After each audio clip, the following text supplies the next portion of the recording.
Do you like lima beans? Are you sure you don't like lima beans? Are you positive you don't like lima beans? Okay then, don't come on into me when you wake up with a bad case of the stripes. You're gonna need lima beans to cure it. And you know that I won't give you any. Yeah, you told me you didn't like them, so I'm just not gonna give you any. You know what? You're the odd one out, because all of us like lima beans. I know what you're thinking. You probably want the stripes. But trust me, they are not fun. I pinky swear. You'll regret it. I've had the stripes before, and I like school better. I haven't had the stripes before, and I certainly don't want them. Trust me, and if you don't, just listen to Camilla Cream's story.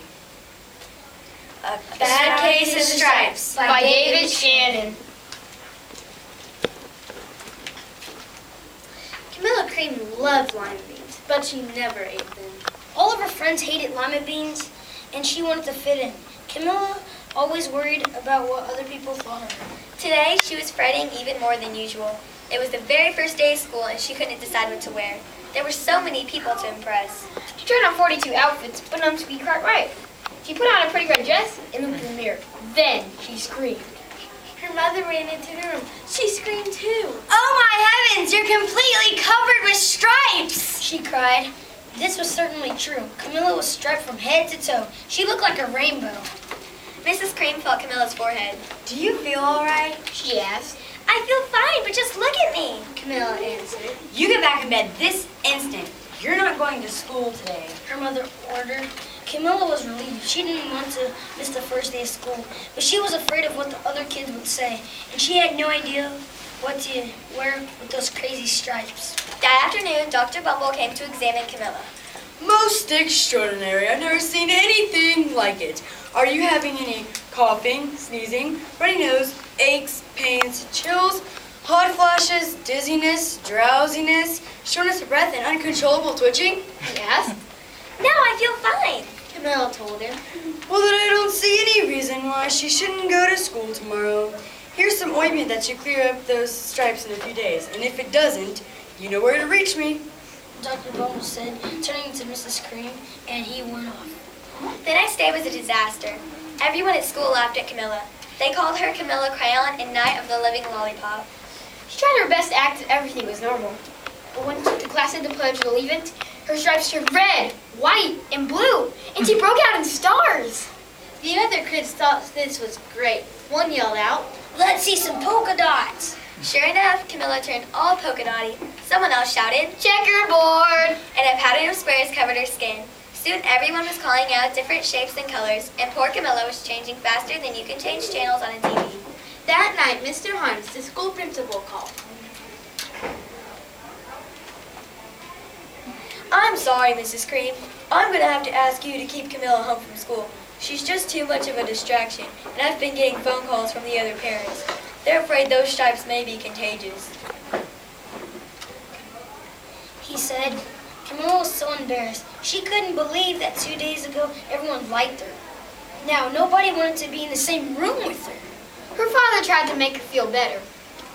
Is there anything I can get you, sweetheart? He asked. No, thank you.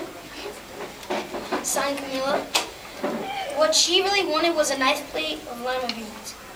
But she had been laughed at enough for one day. Well, yes, I see.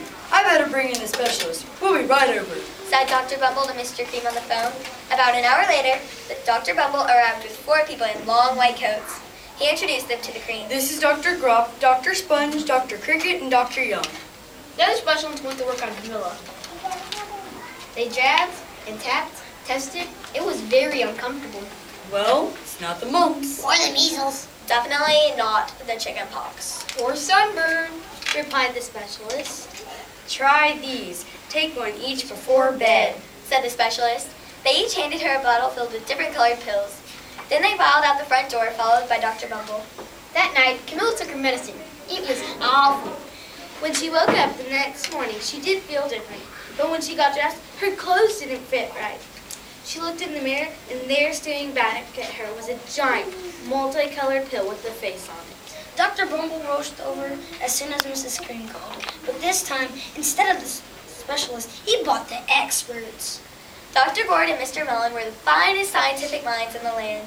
Once again, Camilla was poked and prodded, looked at, and listened to. The experts wrote down lots of numbers. They huddled together and whispered.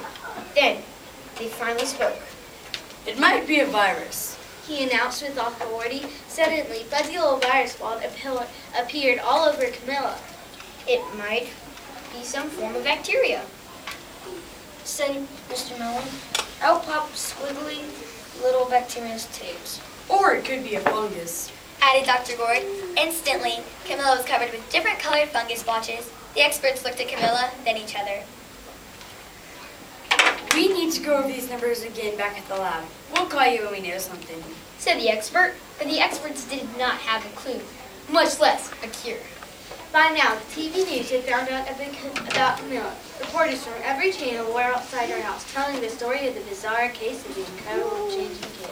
Soon a huge crowd was camped out at the front of her lawn.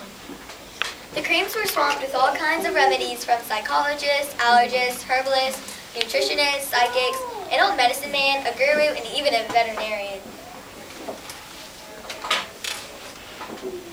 Each so-called cured only added to poor Camilla's strange appearance, until it's hard to even recognize her. She sprouted roots, berries, crystals, and a long fairy-head tail, but nothing worked.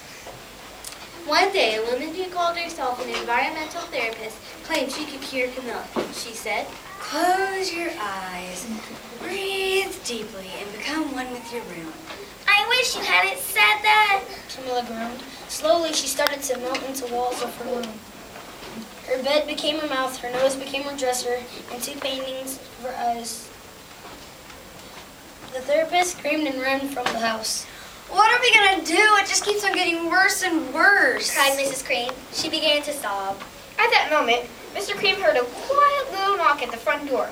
He opened it, and there stood an old woman who was just as plump and sweet as a strawberry. "Excuse me, but I think I can help," She said brightly. She went into Camilla's room and looked around.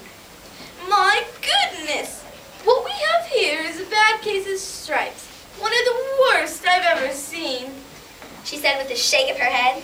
She pulled a container of small green beans from her bag. She said, "Here, these might do the trick." Are those magic beans? Asked Mrs. Cream. The old woman replied, "Oh my, no. There's no such thing. These are just plain old lima beans. I bet you'd like some more than anything, wouldn't you?" She asked Camilla. Camilla wanted a big, heaping plate full of lima beans, more than just about anything, but she was still afraid to admit it. She said, yuck, no one likes lima beans, especially me. "Oh dear."